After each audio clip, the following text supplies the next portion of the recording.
f of x plus 2f of minus x equals to 2x, comma 2f of x plus f of minus x equals to x squared.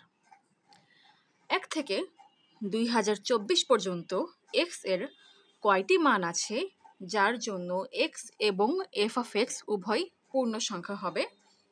এখানে দুইটা সমীকরণ দেওয়া আছে। প্রথম সমীকরণ f of x plus 2f of minus x equals to 2x,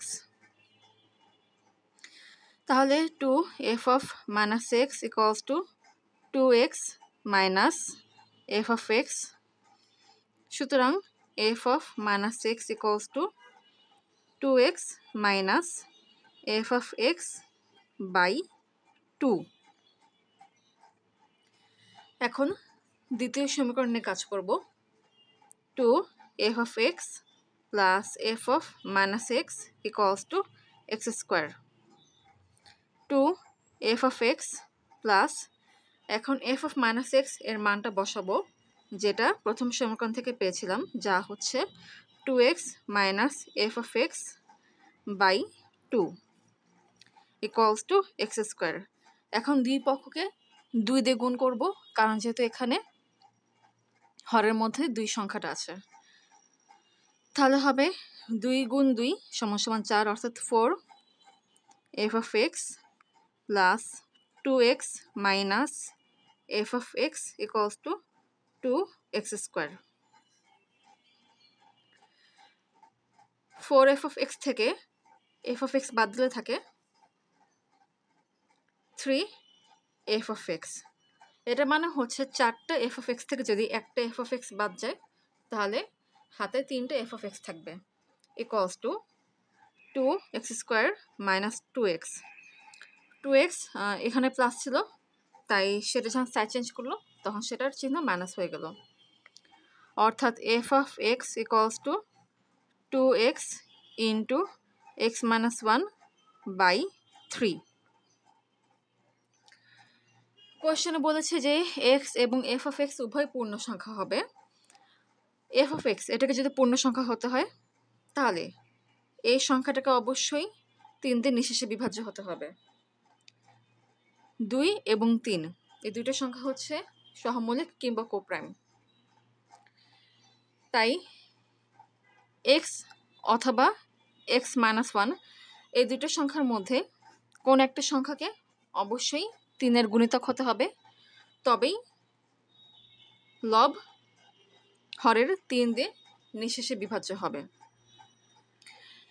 এখানে খেয়াল করো সংখ্যা দুটো হচ্ছে x আর x minus 1, অর্থাৎ এরা হচ্ছে পরপর দুটো সংখ্যা।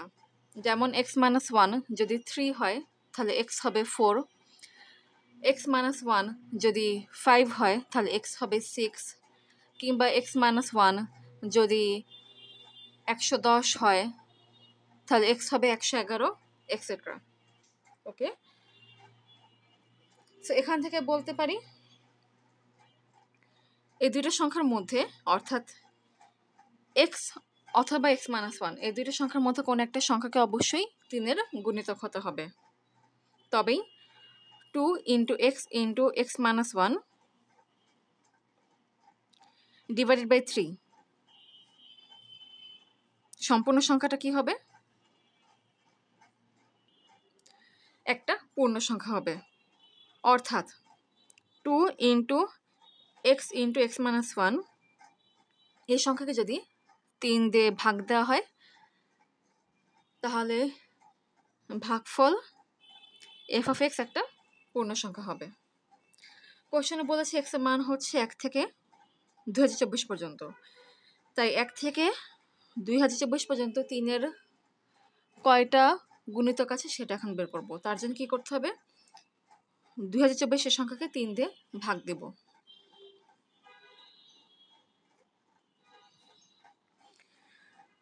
3 6 18, 3 7 21,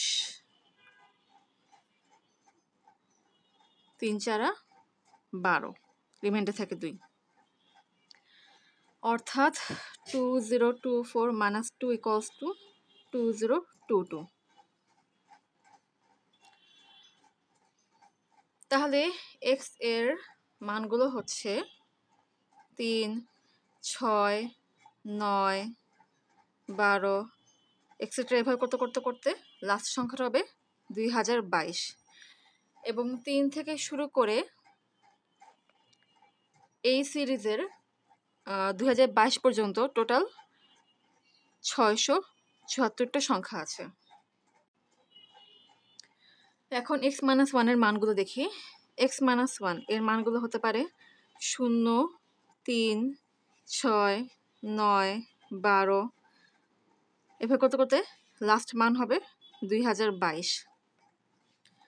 তাহলে এখান থেকে বলা যায় x এর মানগুলো হবে 1, 4, 7, 10, 13 লাস্ট মানটা হবে 2023।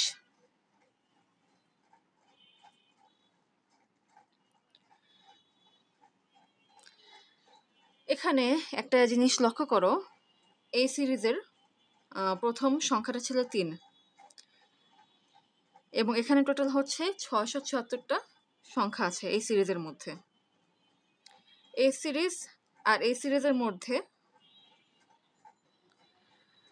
কিংবা একটা সহজ করার জন্য এভাবে বলতে পারি, এই সিরিজ আর এই সিরিজ, এই দুটো সিরিজের মধ্যে পার্থক্য শুধু প্রথম সংখ্যাতে, কারণ এখানে প্রথম পদে 0 ছিল না, এখানে প্রথম পদে 0 আছে। তার মানে এই সিরিজে যদি 674টা সংখ্যা থাকে, তার মানে এই সিরিজে অবশ্যই 675টা সংখ্যা থাকবে।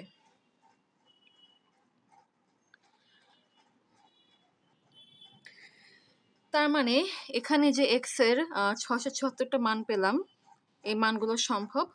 তারপর এখানে যে x এর 675টা মান পেলাম, এই মানগুলো কিন্তু সম্ভব। কোশ্চেনে বলেছে যে x এবং f(x) উভয় পূর্ণ সংখ্যা হবে। এটা কিন্তু বলেনি যে ধনাত্মক পূর্ণ সংখ্যা হতে হবে। যদি স্পেসিফাই করে দিত যে ধনাত্মক পূর্ণ সংখ্যাই হতে হবে, তখন কিন্তু f(x) এর মানটা 0 পসিবল ছিল না। বাট যেহেতু শুধুমাত্র পূর্ণ সংখ্যা বলেছে, তাই f(x) এর মান অবশ্যই 0, এটা সম্ভব। তাহলে x এর টোটাল 676 যোগ 675 সমান সমান 1349, এতগুলো মান পসিবল। অর্থাৎ গিভেন কন্ডিশন অনুযায়ী x এর 1349টা মান পসিবল, যার জন্য x এবং f(x) উভয়ই পূর্ণ সংখ্যা হবে। তাই অ্যান্সার হচ্ছে 1349।